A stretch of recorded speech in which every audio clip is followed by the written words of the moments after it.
Hey everybody, it's me Aaron and welcome back to Lois Comics and Collectibles, and I'm going to start a series over the next couple of weeks about making your first D&D character, but I figured where we would tackle it today is more of thinking about the character, because if I do this inside of the rolling your character and filling out your character sheet video, it's going to be super long.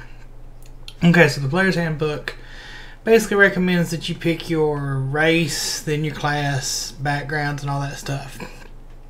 The truth is, when you start making a D&D character, you can start at any point, and I would encourage you to, sorry guys, got a little bit of heartburn, anywhere that piques your interest. If you saw a class or heard about a class on a podcast or D&D show that you like, okay, maybe that's your starting point. If you were flipping through the handbook or looking on a website and then looked up pictures of what these races look like, if a race really caught your attention, start there. Or if you just had some idea out there in the ether, start fleshing it out, like asking yourself questions like, who is this person, what do they think, how do they feel, why do they feel that way.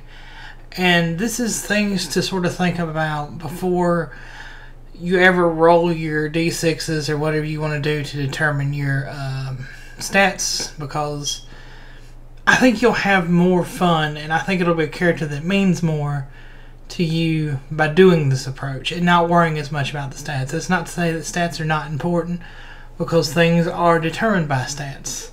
Most stuff in D&D, you roll a d20, you add a modifier to whatever you roll, and then that's compared to a value or another roll, and that determines success and failure. But if you have an idea of who the character is, in truth, sometimes the DM can just reward you for creative role-play and playing a character. Now, sorry there's not going to be a lot of pictures in the written review this week. This is sort of an abstract concept and there's not really pictures for it. But I'll go over a character that I'm thinking about making next time I have to play in a more traditional D&D setting with somebody. A little bit of backstory. I had a cleric that got rolled 2 hours before a session when my DM told me that he didn't think my wrestler orc would be the best fit in a Tomb of Annihilation campaign because it was going to be kind of tough. And like 2 hours before the session was supposed to start, he sat down with me and we came up with ideas. And we rolled this Dwarf Cleric of Helm. Helm is a D&D, or used to be a D&D, and a deity in D&D, there we go, that had tenets of protecting the weak, being a good person, and protecting others. So that was my god.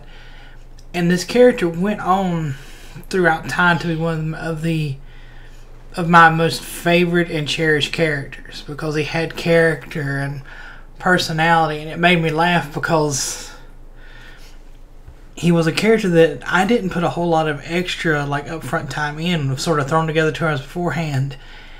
And between like my idea of Hebrul Marblehelm and the DM sort of giving some feedback, we sort of made this really good character that was an amalgamation of both of our ideas. And then I got to thinking, well, I want to play a fighter that is a battle master. Sort of like it gives out orders and has dice that allows other members in the party to do cool stuff in himself. And I got to thinking, I was like, well, that would be a cool character. But like, how would I play it? Who would they be? And I got to thinking about Hebrul, and a little bit of backstory on Hebrul. Cleric of Helm, he used to be a gladiator in his earlier life, and he lived pretty much for himself. You know, he went and fought in the arena, made money to drink, get whatever women he wanted and whatever else. Very much thought of himself because he came from a poor upbringing, whereas he and his sister, and you know, he'd send money to his sister. But one day, there was a slave revolt, or a gladiator revolt, however you want to look at it, because technically gladiators were slaves. They were higher status slaves because they made their masters money. But during this revolt, he saw a cleric that was standing his ground against, you know, superior numbers to protect a mother and her family. And he was so inspired by this man standing in defiance by himself that he helped the cleric push back the escaping, rioting gladiators, however you want to put that, and joined the order. And this cleric, whose name was also Hebrul, taught him the ways of Helm and raised him and taught him. And then when this man passed away, he took the name Hebrul because that's not his actual name. I never came up with a name for the guy for Hebrul's, I guess, actual birth name, because it didn't matter. And, you know, he felt that maybe it was just better that his sister thought he was dead, but he would still send her money anonymously as Hebrul. Well, Hebrul ends up on Chult. It's an island where Tomb of Annihilation takes place. And he stumbles across this tabaxi named Winter. And they kind of inadvertently hit it off. It's a lot of shenanigans in the story. So I got to thinking, I was like, well, I really liked Hebrul. What if Hebrul had a daughter? So you're sitting there and you're thinking, okay. And I was like, well, make it Winter. We never finished the campaign, so I'm taking some liberties, assuming Hebrul finished the campaign and survived, and he and Winter, I guess, stayed together. So we have the idea, and I was like, well, dang, what race would she be? And now when we do this in this next week's tutorial, I'll just make her a dwarf. But an example of the way a D&D is a different game is this exceptions-based rule system means it's up to the DM and they can make allowances.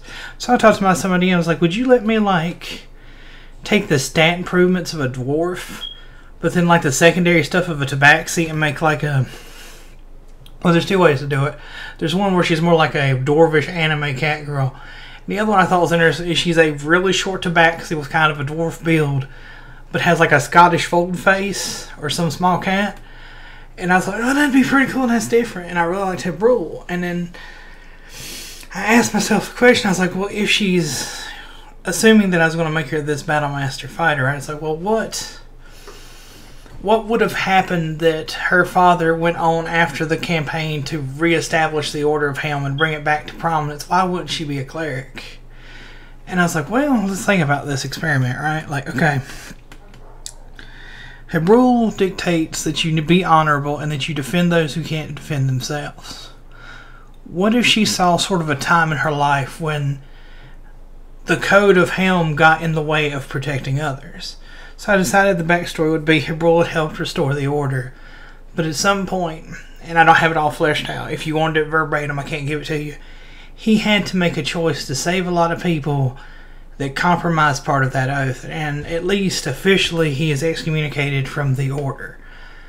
And so in her early years, she would have seen her father live a life that was devoted to other people, and of course he was a good family man, but was sent on missions to save those who couldn't save themselves, to protect the weak, and ultimately end up being kicked out of the very Order he helped bring back to prominence for doing essentially the right thing. So maybe she decides, I want to help people like my father, but I don't want to be held down by the religious dogma code, whatever you call it, of the Order of Helm, so she trains to be a fighter. So that's...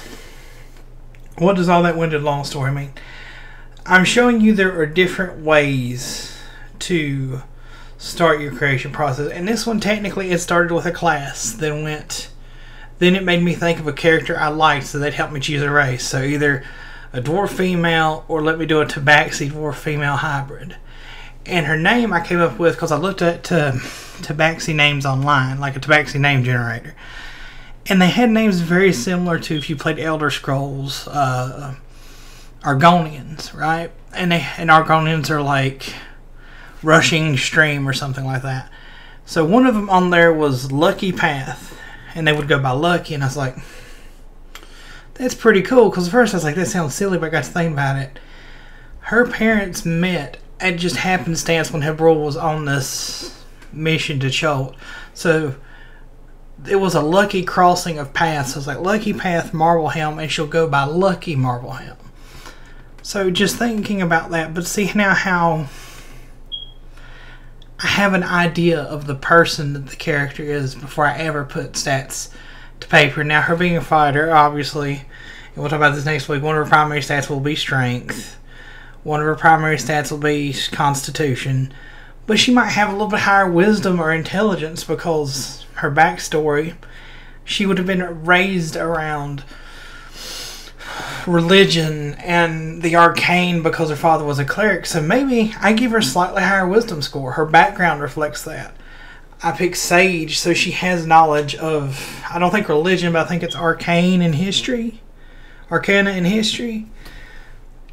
And truth be told, is that the most efficient way to build a fighter? Not necessarily. There are backgrounds that you could pick that help you get more useful stats to a fighter.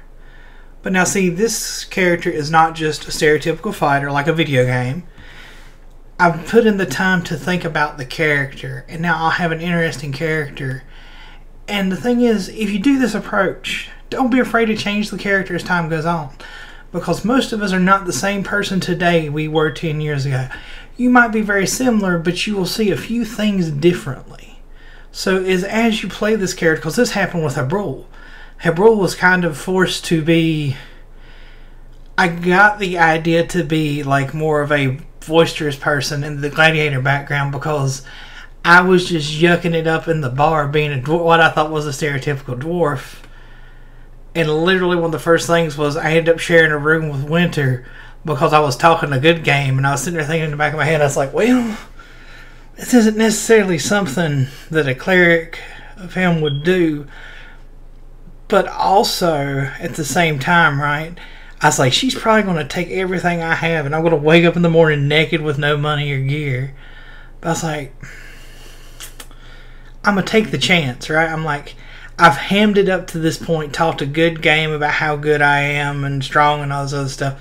So I went with it. So your character, even when you have this starting idea, will change over time, and let it. And if your DM gives you some feedback, listen to it and go, well, can I incorporate what my DM thinks? Or if someone tells you what they think of your character, like their personality, take that in there. And sometimes you can incorporate that in there, and you will make a better character than you would have made by yourself. But don't think you have to do everything the player's handbook way. Don't think that you have to min-max your stats, though. If you want to, if that's how you like playing games, you can. But give yourself room to have fun. Who cares if the racial bonuses don't exactly help your class? If that's what you want your character to be for flavor reasons, for story reasons, you've got an idea of a good story, do it. It's your character. And I guarantee you, giving it that life and taking those odd quirks will make a much better character than you just went stats here, stereotypical fighter or wizard or whatever. Anyway, guys, I hope this helped. If you're watching this video a week after the release date, if you were more interested, I guess, in the how do I fill out my character sheet part of this, check out the next video or check back next week if you're watching this currently. As always, follow us on all the socials below. Leave a comment if you have ideas how I can make these videos better. If you have questions about making a D&D character, I mean, if they're about the character sheet, I'd say wait till next week, because they will probably be answered. If you got questions or want brainstorming ideas, put in the comments either in YouTube, or you can go check out the written review on the WordPress site. Again, I apologize, there's not going to be any pictures for it this week, except for maybe the thumbnail for this video, because there was nothing I could really show you guys. Like, I could show you Habrul's character sheet, but that doesn't really give you an idea of who he is. So next week we'll cover the nuts and bolts of that, if that's what you're more interested in. And I'll see you next time, guys, and thanks for spending time with me today. Peace.